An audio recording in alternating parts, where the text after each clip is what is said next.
Boa tarde a todos, pessoal.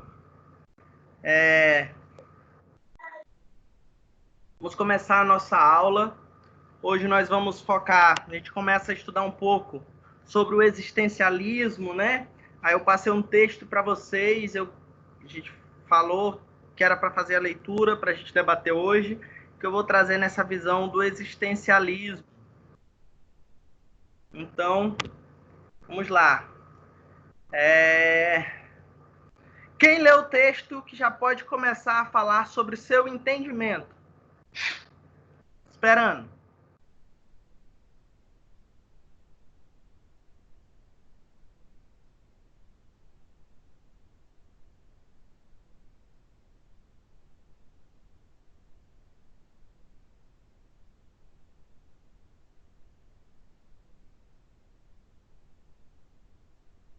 E aí, pessoal, bora?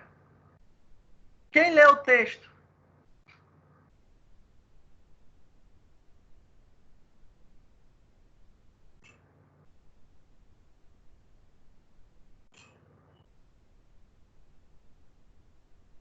Quem lê o texto, pessoal?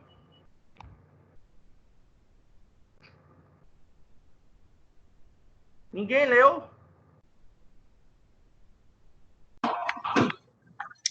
Eu li, professor. Aí, Sara Alice. O que você entendeu, Sara?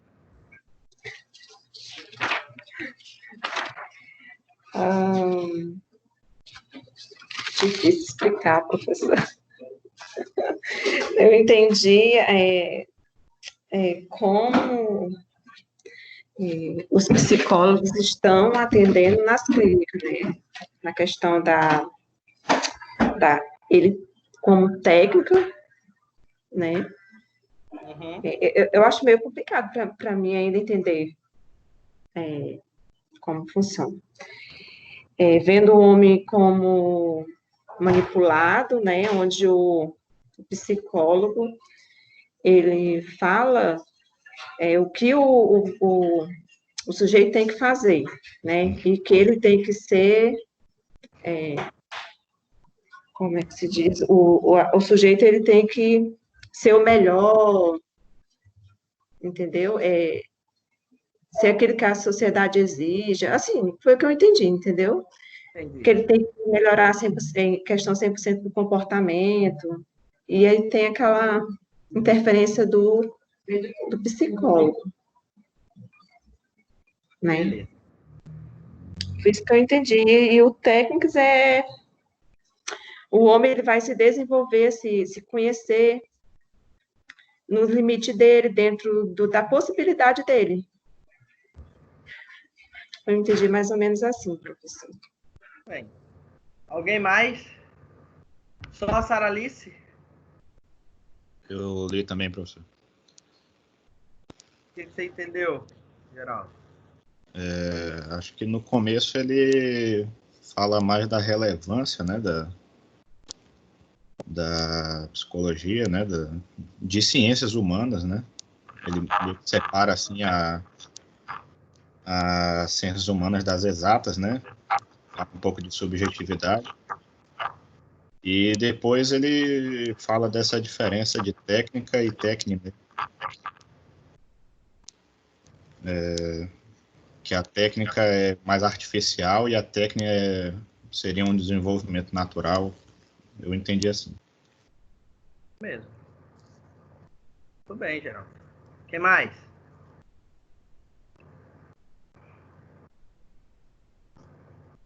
Ninguém? Pois bem, deixa eu anotar aqui. Geraldo e Sara Alice. Meio ponto, tá? Vocês dois? Bem, pessoal. Vou lançar hoje.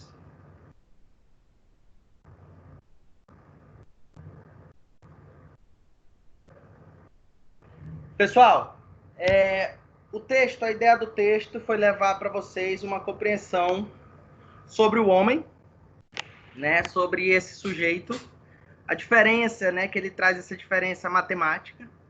Ele vai falar sobre as exatas e das humanas. Ele traz um estudo E qual o objetivo maior?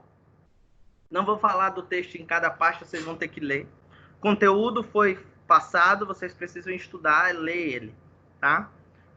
O que acontece? O homem, quando ele traz essa diferença entre as exatas, né, que ele vai trazer o cálculo matemático, né, ele traz das exatas, e ele vai falar o seguinte, que o homem não pode ser visto, né, como um sujeito apenas, vamos dizer assim, objetivo. O homem ele é para além disso. O homem ele deve ser uma compreensão maior da sua expansividade. E aí, quando ele vai trazer de técnica e tecne, ele está dizendo que a técnica seria os instrumentos utilizados, seria o papel do psicólogo de se utilizar de um referencial teórico, de algo que te dá suporte para atuar diante um sofrimento do sujeito. Só que a gente não pode pegar aquilo como algo real, algo que vai ser de fato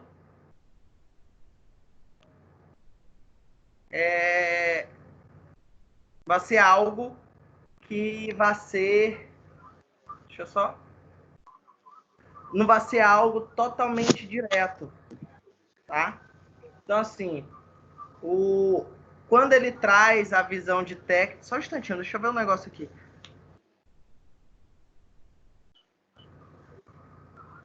Luan?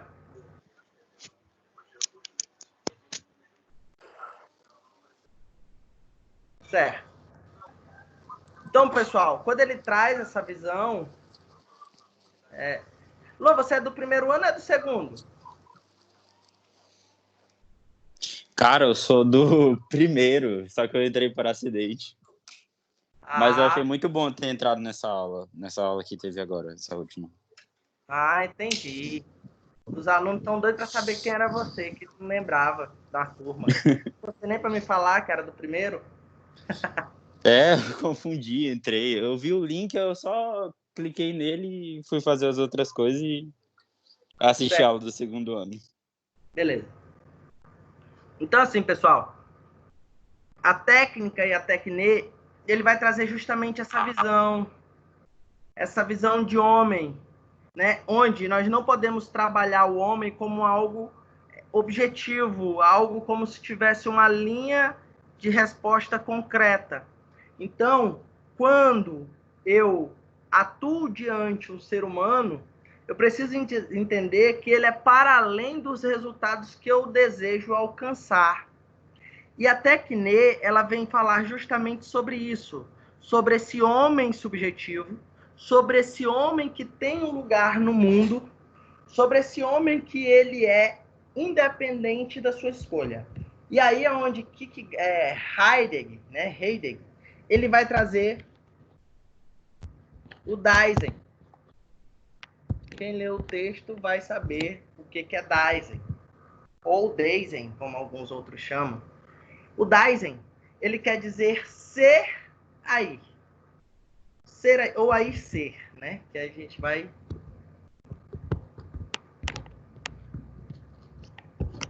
O que seria o ser aí? O ser existente, o ser no mundo, ser no mundo, que é a posição que Heidegger dá, que ele é do existencialismo, e a gente fala sobre uma criação do existencialismo como corrente filosófica dentro da psicologia. Ele traz que o homem, em sua complexa dimensão de conhecimento, ele precisa entender qual a posição que ele ocupa dentro desse meio. Eu não sou um sujeito apenas pela minha existência material. Eu preciso entender que eu não posso ser visto pelas partes e que eu sou um todo. E eu preciso ter percepção da minha vinda ao mundo, de como eu estou me posicionando. Quando o texto ele vai abordar a técnica e a tecne, ele traz justamente essa visão de homem, essa visão de um homem que não pode ser visto como algo concreto, existente por uma disfunção, mas sim por um sujeito subjetivo que tem escolhas e lugar no mundo, e que ele escolhe de que forma ele irá ocupar esse mundo. Então, quando eu falo do Dasein, visto por Heidegger, ele traz justamente esse homem que se coloca o ser no mundo, então seria o ser no mundo, de forma ampla. E aí a gente vê o existencialismo existindo, se construindo. Quando a gente fala do existencialismo, nós trazemos uma corrente filosófica cristã e também ateísta, né? Por quê? Eles trazem uma visão de homem de existência e a essência. Então, eu só existo por causa da minha essência, e a minha essência faz com que eu exista. O existencialismo ele vai trazer uma visão de existência do homem como um todo. E aí vocês precisam dar uma olhada no livro História da Psicologia, onde traz o existencialismo, onde ele destaca que a gente precisa estudar, né, essa existência como a fenomenologia e o humanismo, que é as duas correntes que vai construir a chamada EHF, existencialismo, humanismo fenomenológico. O que é isso? Primeiro, o existencialismo ele vai trazer essa questão da essência. Então, nós somos seres de essência, onde nós nos construímos através de uma visão nossa perante o mundo, é o Dasein, né? Onde eu vou me perceber como eu estou agregando a si mesmo, como eu estou existindo, onde eu vou buscar levar um processo de responsabilidade do sujeito. Então, eu preciso me responsabilizar diante as minhas escolhas. Quando o senhor Sartre, ele traz uma visão, e ele foi um dos grandes estudiosos sobre o processo de existência do homem, ele traz uma indagação sobre ele vai dizer o seguinte, que o inferno somos nós. Quando ele traz essa ideia, ele traz uma ideia de reconhecer o meu próprio inferno, reconhecer a minha própria, o que o Jung vai chamar de sombra, o meu lado mais obscuro, o meu lado de relação fragilizada com o meio. Porque, segundo o existencialismo, e aí a gente entra em Martin Buber, né? Alguns alunos podem estar estudando Martin Buber. Martin Buber, só um instantinho.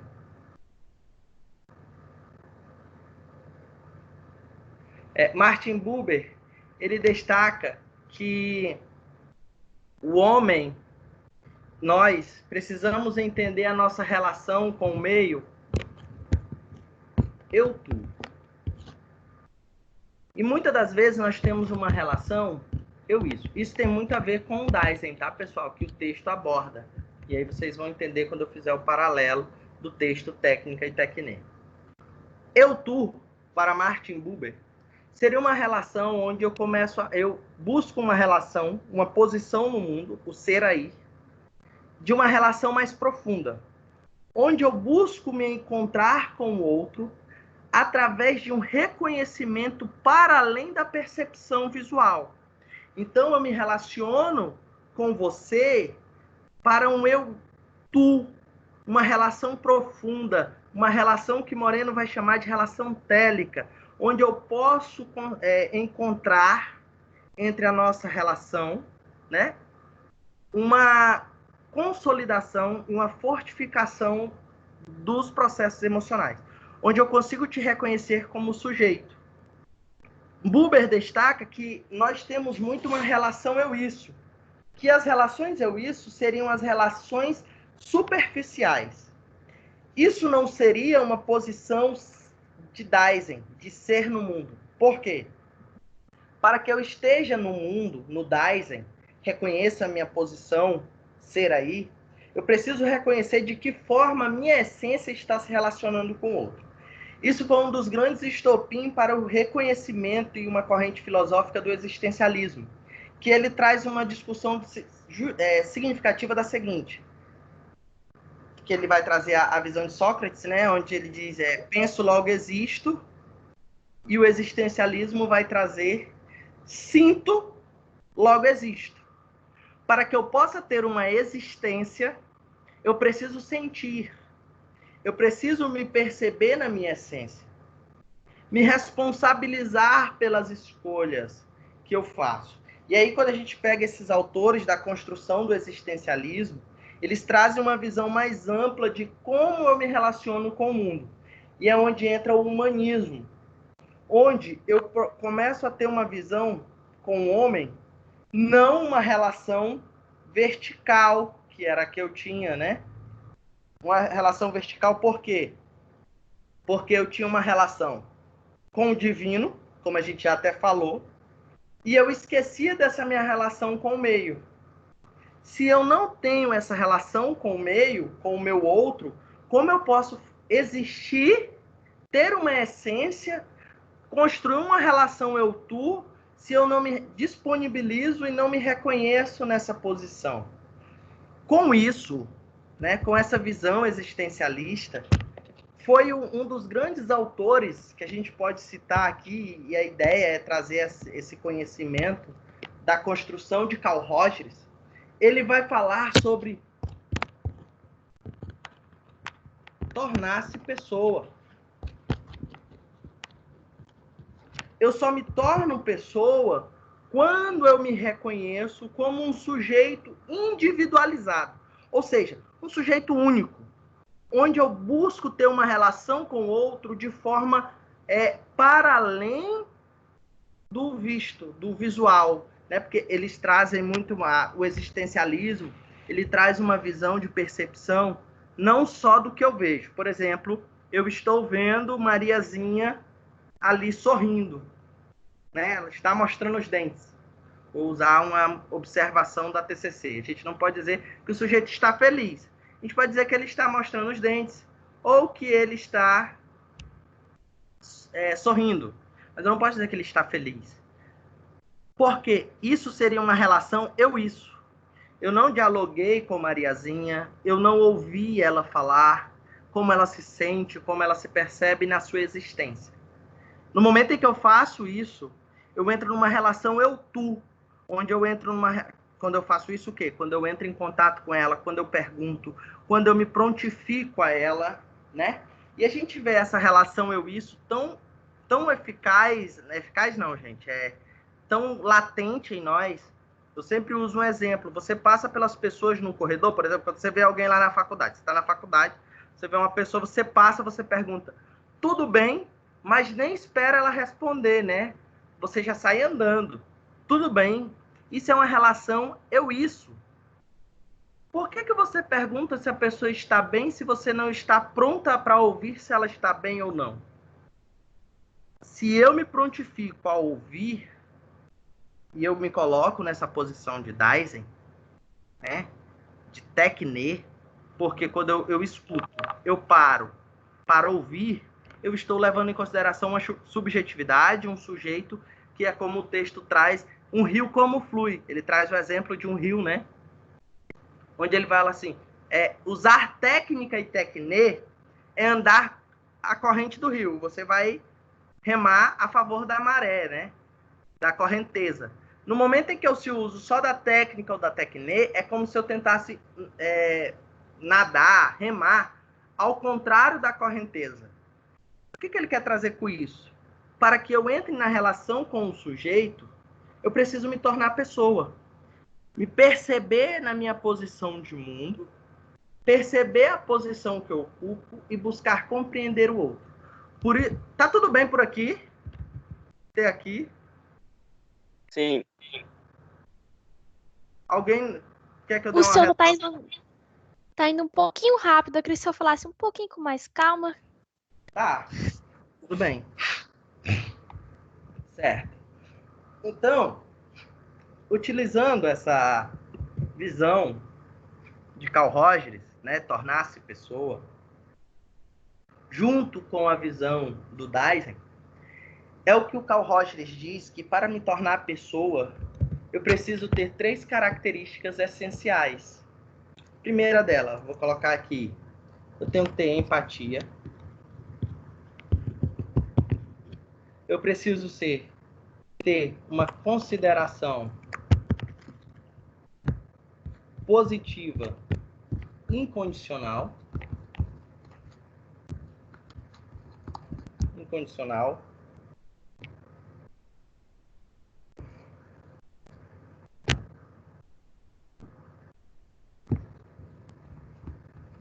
E eu preciso ser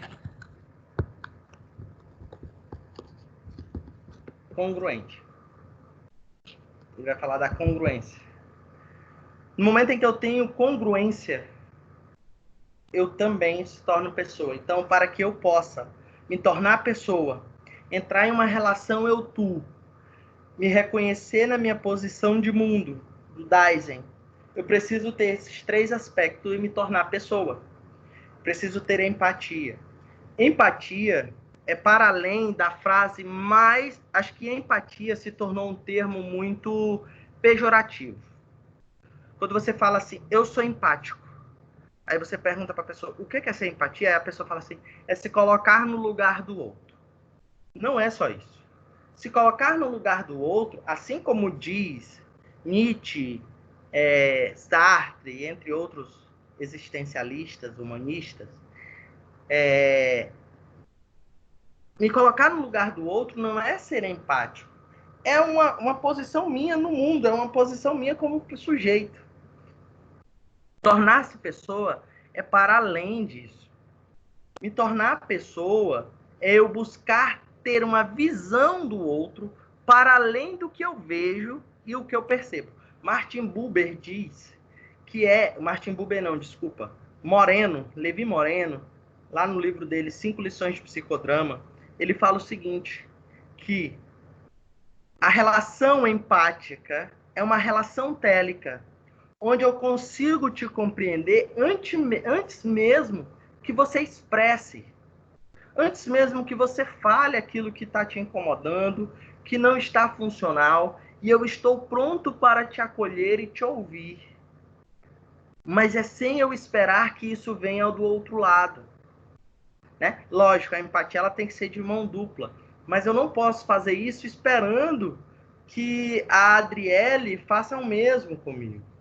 Eu não posso fazer isso pensando já de como será a minha relação com ela, né, de amizade, seja lá qual seja, esperando que ela vá me tratar da mesma forma. Eu preciso me colocar numa posição de reconhecer o meu comportamento. Empatia é para além dessas questões. Empatia é isso, né? Para além da questão de se colocar no lugar do outro. É isso. É um encontro consigo mesmo. Tanto que o Moreno, ele escreve um poema e ele fala assim, ó. No poema diz assim, ó. O encontro empático. Quando eu arrancar os meus olhos e retirar os teus olhos e colocar os meus olhos no lugar dos teus e os teus olhos no lugar dos meus, e quando eu puder te olhar com os teus olhos e tu puderes me olhar com os meus, nós teremos uma relação para além de empatia. Nós teremos uma relação télica.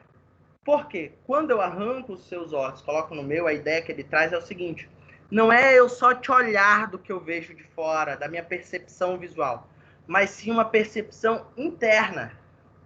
Isso é ser empático, é eu te compreender, sem te julgar, te ouvir, me prontificar. E o existencialismo, ele traz essa visão de essência, onde essa essência de ser humano precisa se prevalecer a existência do ser humano. Então, no momento em que a minha essência prevalece a existência, eu estou me construindo como sujeito. E o Carl Rogers vai dizer que isso é justamente o processo de empatia, né? Esse é o primeiro ponto para me tornar pessoa. A segunda é a consideração positiva incondicional. Todos nós temos uma necessidade de ouvir, de ter uma consideração sobre os nossos comportamentos, sobre o nosso processo existencial. Então, quando você chega para uma pessoa e diz, olha, eu gostei muito da obra de arte que você fez. O Moreno, lá no livro, tem um livro que fala sobre... Desculpa. Tem um livro que fala sobre essa questão, que é justamente Teorias da Personalidade, do Feixes e Feixes. Ele tem uma parte do livro que ele usa o exemplo assim, ó. Para mim ter consideração positiva e incondicional, ele vai usar o exemplo da seguinte forma. Duas pessoas são tocadores de piano e eles são muito rivais.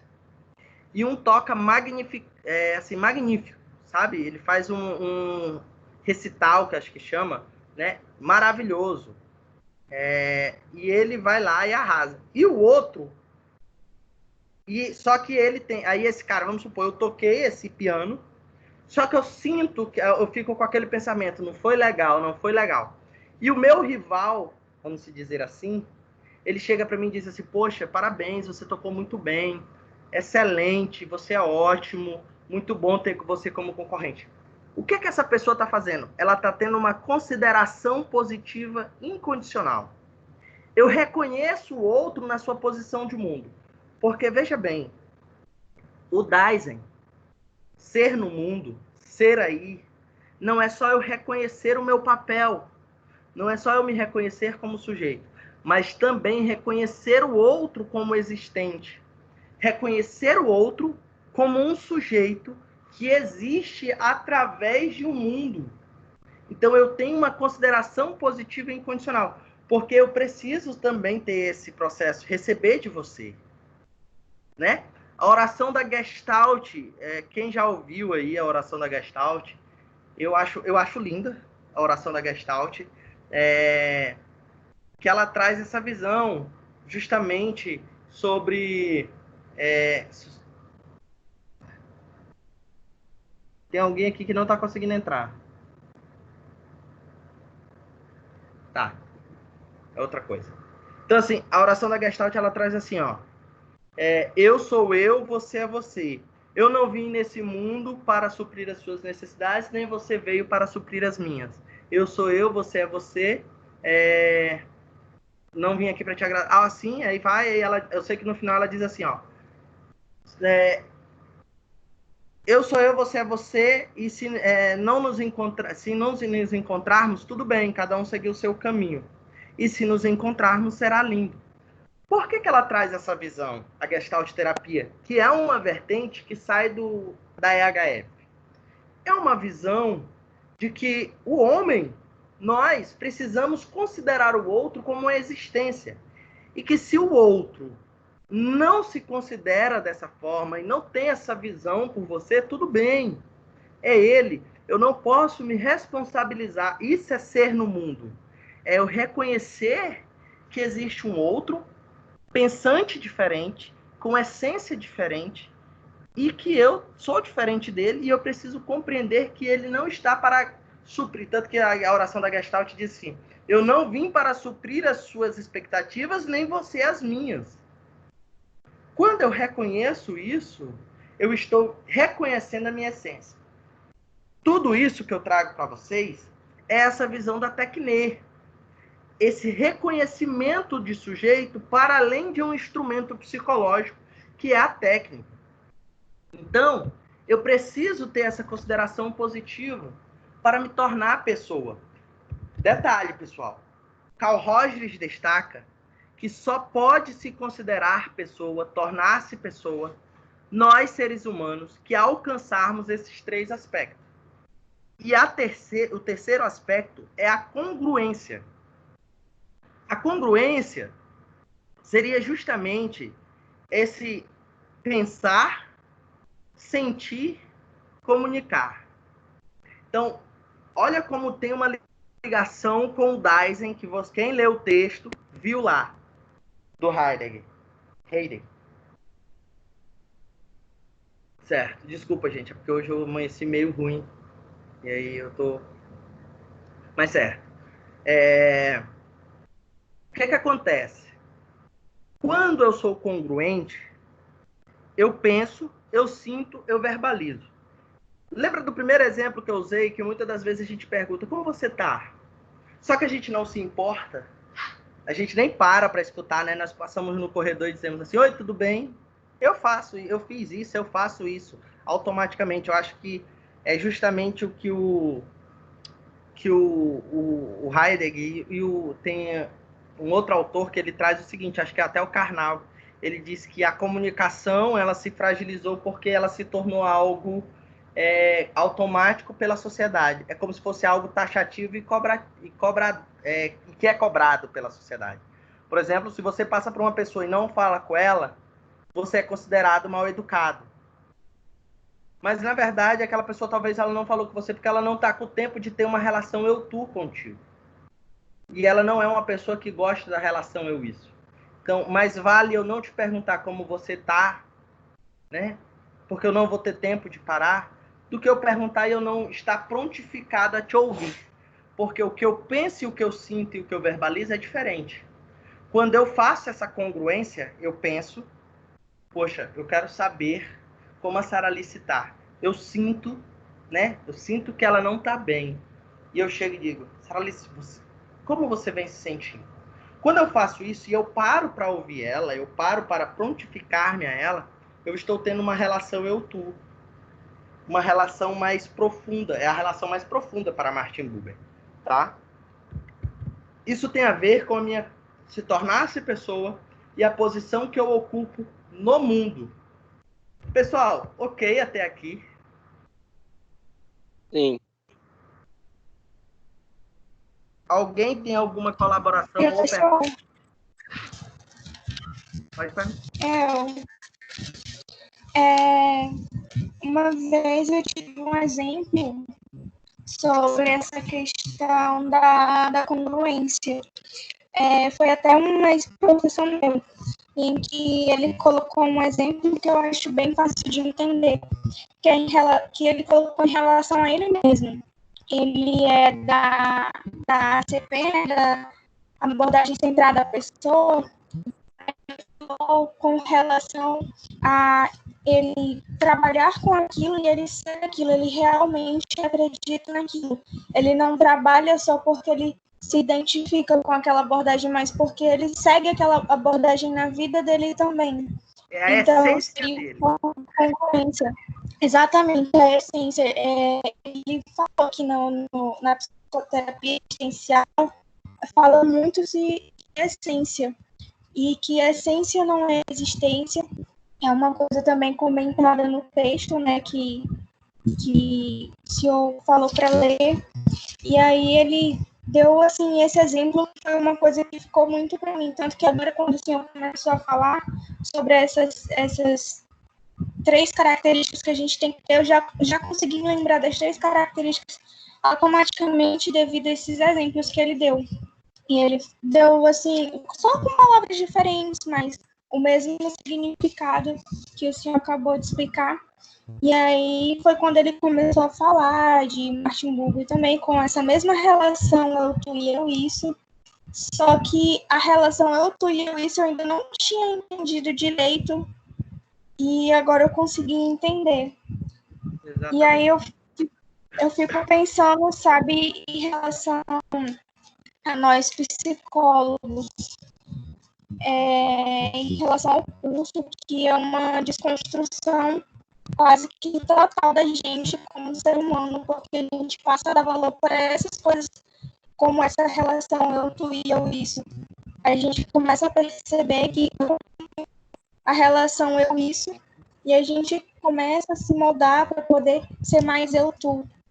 E aí, se eu não me engano, nessa mesma linha de raciocínio desse tipo de relação, tem a relação eu-tu-nós, né? Que quando, se eu não me engano, que é quando a relação eu-tu se torna realmente muito profunda, acaba existindo um nós. Exatamente. O Martin Buber diz, é interessante você falar muito bem, Harry. Interessante você trazer essa eu-tu-nós do Martin Buber, que é quando ele destaca que é quando a gente entra em um processo... Eu vou usar outros termos que eu não lembro muito bem dos termos do Buber. Eu gosto muito de Martin Buber, mas eu acho que eu gosto muito mais de Moreno. Eu sou apaixonado pelo psicodrama, né? Já trabalhei com psicodrama, e o Moreno diz o seguinte, que é muito ligado a essa relação eu-tu-nós. Para quem não entende esse eu, tu, nós, como a Hari falou, a Harielma, é aquela questão de quando eu entro numa relação eu, tu com você, você entra nessa relação eu, tu comigo, e nós temos uma relação profunda entre o reconhecimento do nós. Eu reconheço o teu sentir, tu me reconhece, e eu conheço o teu sentir, tu conhece o meu sentir. É uma relação para além. Gente, é uma relação eu-tu, né? Trazendo nessa visão, quando é recíproca, que se torna essa eu-tu-nós, ela é capaz, e aí Moreno traz a relação télica, de você perceber que o sujeito tem algo para te falar sem ele abrir pelo menos a boca. É incrível. Exatamente. Eu vivenciei na aula de psicodrama que eu dei ano passado, eu dava na turma, e eu estava dando um conteúdo, e eu me virei para uma aluna e eu falei assim, você não entendeu isso aqui. E ela não falou nada. E ela disse, professor, realmente eu não entendi. E a turma toda dizendo que tinha entendido. Mas por que eu fiz isso? Porque a turma em si tinha uma relação eu-tu. Teve um momento em que eu tive que falar assim, olha, galera, algo está atrapalhando a nossa produtividade. O que é? E todo mundo ficou tenso, porque realmente tinha algo, mas eles não queriam falar. Até que eu abri um ponto de abertura para que nós pudéssemos nos comunicar em uma relação eu-tu, né? Onde eles puderam expressar o que bloqueava. O existencialismo, né, junto com o humanismo, eles surgem dessa visão, buscando levar uma relação mais profunda das essências, reconhecendo os fenômenos. E é da onde surge a fenomenologia, pessoal. Porque nós temos uma ideia de maximizar tudo, maximizar. Então nós falamos assim, todos estão contra mim. Todos quem? Quando eu faço isso, eu estou fazendo uma redução fenomenológica. Eu estou trazendo para um ponto fixo. E é daí que surge a Gestalt terapia, onde a Gestalt terapia vai trabalhar com um ponto que eu acho muito interessante, que é a figura e fundo. Expresso inicialmente é figura. Só que toda figura tem um fundo. Então pensem comigo.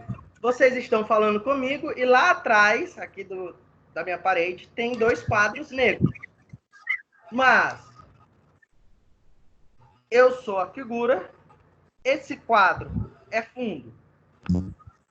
Deixa eu só fazer um negócio aqui para vocês entenderem. Professor, a gente tem exemplo disso. A gente viu com a Nelly em relação ao foco. Como Exatamente.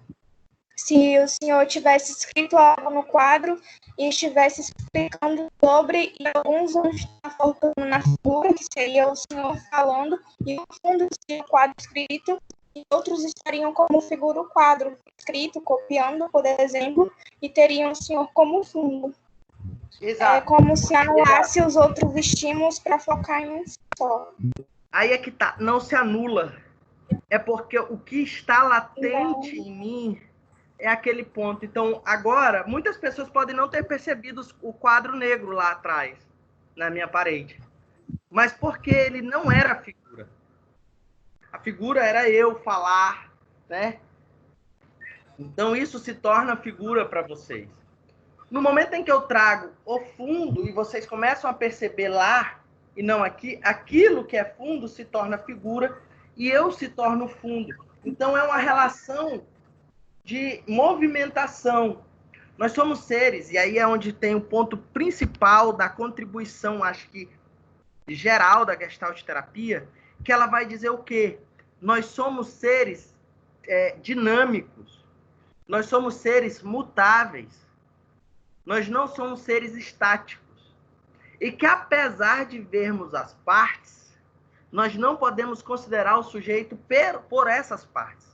mas uma complementação de toda ela, unindo um todo.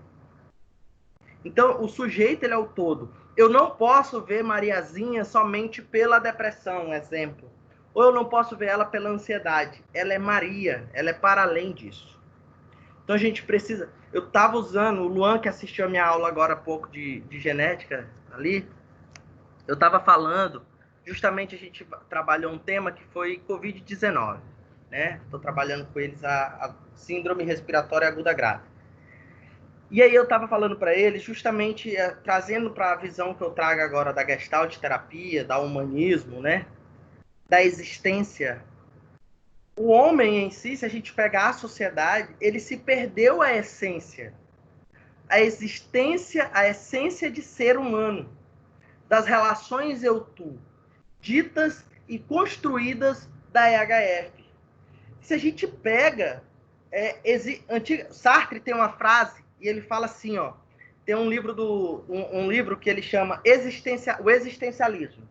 Não lembro a autora agora, mas o nome do livro é O Existencialismo.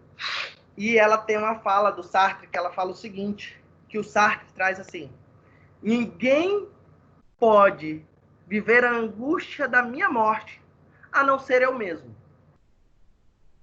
E ele diz ainda mais, nós não podemos sofrer a angústia da morte isolada. Só se vive a angústia da morte quem está em um leito de hospital. Porque a morte, ela é inevitável. É a única razão que temos, e ele não vai usar a morte, ele fala o fim último, né, bem filosófico, ele diz o seguinte, que o nosso fim último é a morte. É a única certeza que nós temos é do fim último. Nós não podemos sofrer essa angústia. O que acontece? Devido a eu ter perdido, e a gente traz essa visão de homem do Deisen, que é o importante aqui vocês frisarem, porque foi essa construção de homem, de ser no mundo, né, para se tornar pessoa, nesses 3 aspectos do Carl Rogers, é que a gente começa a ver o homem como um sujeito existente. Então a gente hoje meio que entrou em uma relação eu-isso. E as relações eu-isso estão se proliferando entre os diálogos. Não existe mais uma relação profunda de tecne.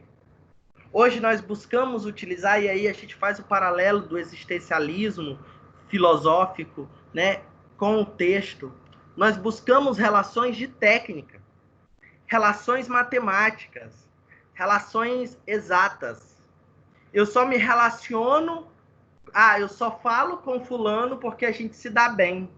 Eu não falo com o ciclano porque ele pensa... ele é muito escroto. Mas eu nunca conversei com o ciclano. Eu nunca falei com o Joãozinho.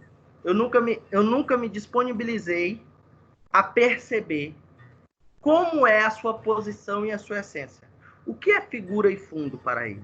Então, quando eu falo que esse ser é dinâmico, eu preciso ver ele na sua essência, que é isso que a existencialismo traz. Rayalma, quer falar?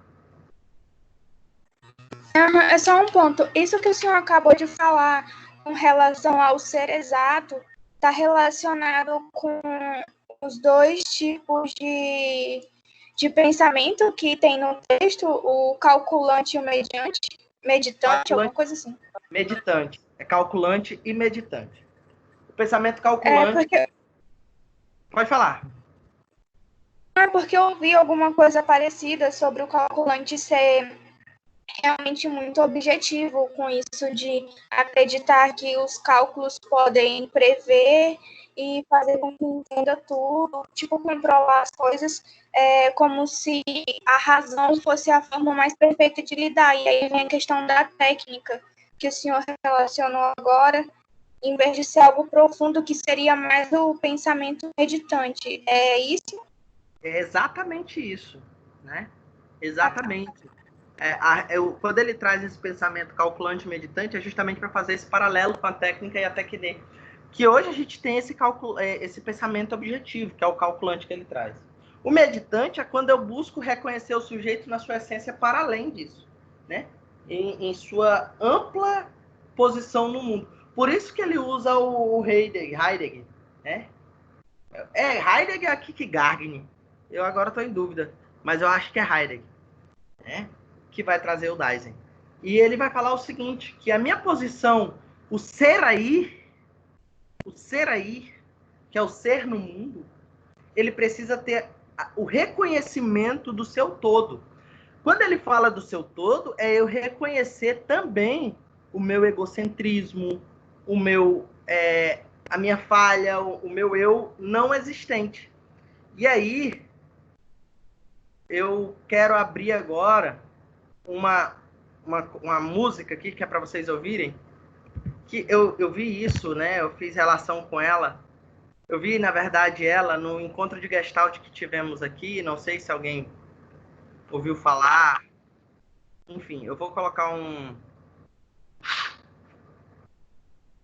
uma questão aqui, essa música, para vocês ouvirem, que ela fala muito sobre esse Dasein, sobre esse reconhecimento do sujeito como ser existente.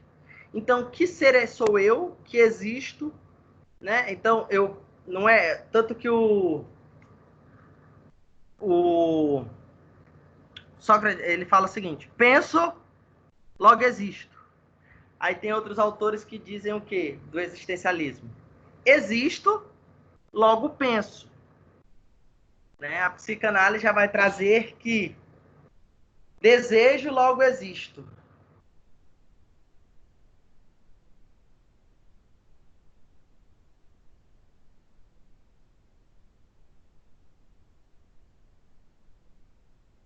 Vocês estão me ouvindo?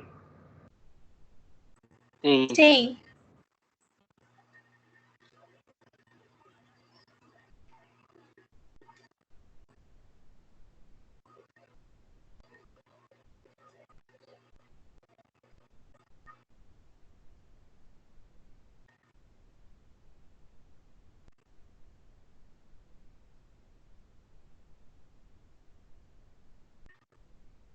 Tá carregando aqui, pessoal.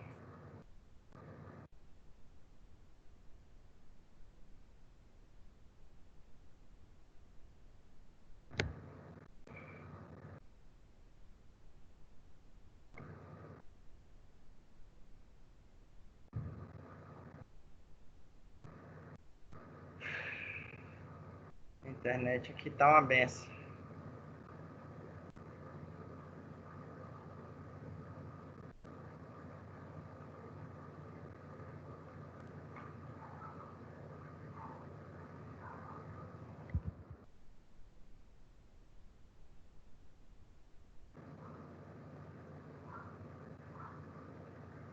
Alguma dúvida?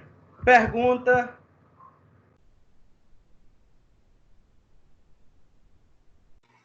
Professor, só queria fazer uma contribuição. Pode ficar à vontade. Tem um livro para quem se interessar por esse assunto, que é a Psicologia Existencial. Se eu não me engano, é do Augusto Angerami, que ele é muito bom e explica bastante sobre essa relação que a gente acabou de estudar, e ele fala muito sobre a essência. E tem vários tópicos muito bacanas, desde essência, solidão, liberdade, que nós somos seres livres, as nossas escolhas. Ele também relaciona muito Sartre nesse livro, e aí ele fala sobre essa questão da nossa essência, que a nossa essência é ser livre. Um livro muito bom para quem se interessa. Muito bom. Ele fala da diferença de solidão e solitude também. Acho que é o que eu estou pensando. Ele fala sobre a morte, sobre que é o fim último. Ele fala sobre vários pontos do existencialismo. Muito bom esse livro. Fala bastante mesmo. Não, eu peguei ele uma vez para ler emprestado. Eu não lembro de quem. Só que faz muito tempo. Eu lembro, assim, poucas coisas, mas ele é muito interessante. Pessoal, aqui não está abrindo aqui, eu não sei. É porque esse programa, ele puxa muito internet daqui. Que eu sou administrador, então ele fica um pouco pesado para poder... Eu queria muito colocar essa música, porque ela tem muito a ver Eu gosto muito de trabalhar música, essas coisas, tá, pessoal?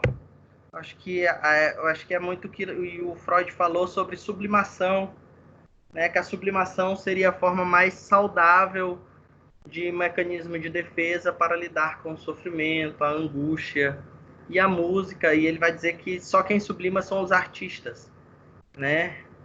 E a sublimação seria uma forma de arte.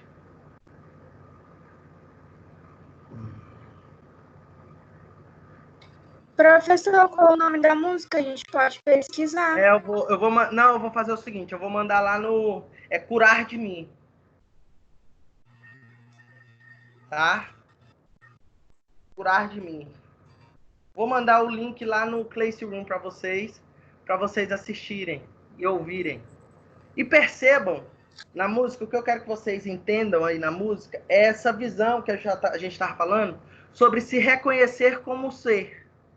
Reconhecer não só um lado bom, né? Eu sou um ser no mundo porque eu sou esse ser bom. Mas a gente também tem esse lado, né, negro, obscuro, tanto que o Jung vai falar sobre a sombra, que é o nosso lado mais obscuro. Então a gente precisamos nos reconhecer nessa posição também. E aí ela fala assim, sou má, sou mentirosa, vaidosa e invejosa. Isso quer dizer o quê? Eu canto péssimo, tá, gente? Mas só para dar uma ideia de que é o quê? Eu também sou esse sujeito. Egoísta, egocêntrico. E eu preciso me reconhecer para que eu possa se tornar pessoa. E ela traz isso. É fascinante a música. Eu vou mandar para vocês, tá? Para que vocês possam ouvir. Ok? Dúvida? Não. Alguém tem alguma pergunta?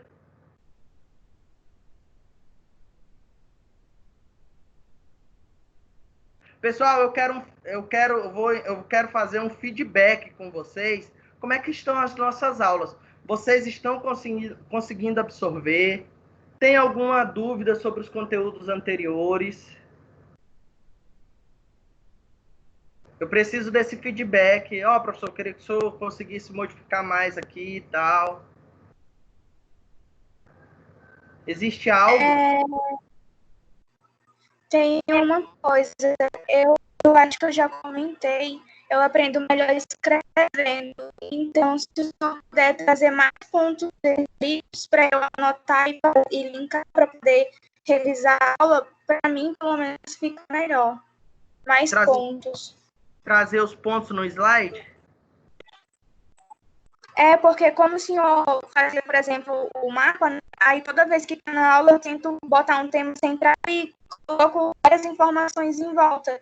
Aí, às vezes, o senhor fala muito sobre uma coisa e não tem, tipo, um termo, alguma forma de eu resumir isso para colocar aqui. E aí, às vezes, eu fico um pouco perdida. Tá. Mas lembrando, a ideia da aula hoje era justamente o debate do texto que eu mandei. Por isso que eu não trouxe nada pronto. Tá? Mas demais. As aulas Eu também, professor. Eu estou sentindo mais falta de textos para leitura, de compreensão mesmo. Como ela está falando também a questão dos slides, algo mais assim, não ficar só na... Eu consegui, o trabalho eu fiz porque eu tenho muitas anotações no meu caderno, né, das suas aulas, quando a gente estava... E você vai falando, eu vou escrevendo. Eu assisto a aula, você vai falando, eu vou escrevendo. As outras aulas postadas lá, todas têm slide. A única que não tem é a de psicanálise que eu fui fazendo os rabiscos no quadro lá. Tipo, num quadro. É a única. E essa aqui, porque a gente ia fazer... Era para ser um debate. Não, eu sei, mas eu estou falando assim, uma questão... uma apostila, alguma coisa assim. Mas lá. Eu mandei. Mas vocês têm... Gente, tudo que você... É isso aí, ó. Deixa eu explicar para vocês. Tudo que... Eu vou repetir o que eu falei no início do ano. Todo o conteúdo que a gente está trabalhando aqui é todo daqueles 2 livros gigantes que eu mandei para vocês de História da Psicologia. Por exemplo, esse livro para debater o Dasein, o Ser no Mundo, era um texto mais complementar e eu mandei para vocês. Mas todos os outros conteúdos estão naquele livro. Como eu falei, eu uso um livro só para o ano inteiro. O conteúdo vocês já têm. Eu vi, para fazer esse trabalho que o senhor enviou, eu olhei o livro do História da Psicologia. Mas se vocês quiserem mais alguns textos, alguns artigos, eu posso mandar, não tem problema não. Se vocês acham... Porque eu concordo com vocês, complementa mais ainda o conteúdo. Tá? Vou mandar mais artigos, por exemplo, nosso tema da próxima aula, eu vou mandar um artigo complementar. Pode ser assim? Sim. Beleza. Pode sim. Pode, ótimo. Tá bom assim, Sara? Tá, professor. A Adriele ia falar? Não, é porque é do mesmo jeito que a Hari falou.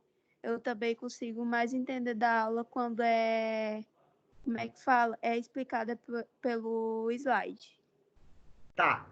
Eu vou fazer... mas, assim, o que eu falei para vocês, a nossa aula hoje não tem slide, mas se vocês pegarem as nossas aulas lá, eu penso que todas têm slide. A única que não teve slide, mas eu fui escrevendo, né, conforme eu faço em sala, foi a de psicanálise que a gente foi debatendo.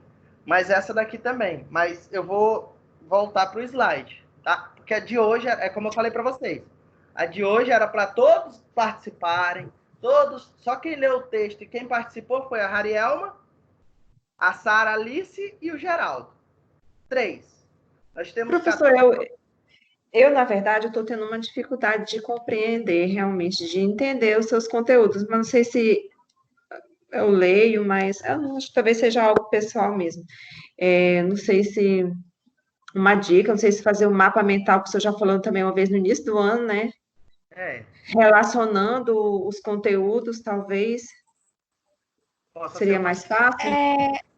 Eu tinha essa dificuldade, Sara. O que eu comecei a fazer cada artigo que eu pegar para ler, eu tento fazer uma fichinha destacando os pontos principais. Tipo, eu tento grifar as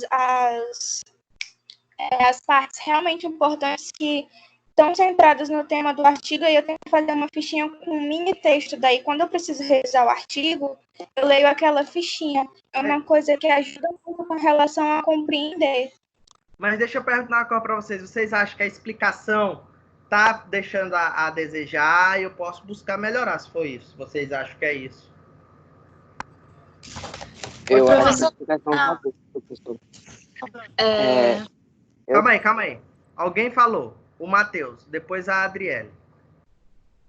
Eu acho que a explicação tá boa. E, tipo assim, eu tenho dificuldade de ler tudo.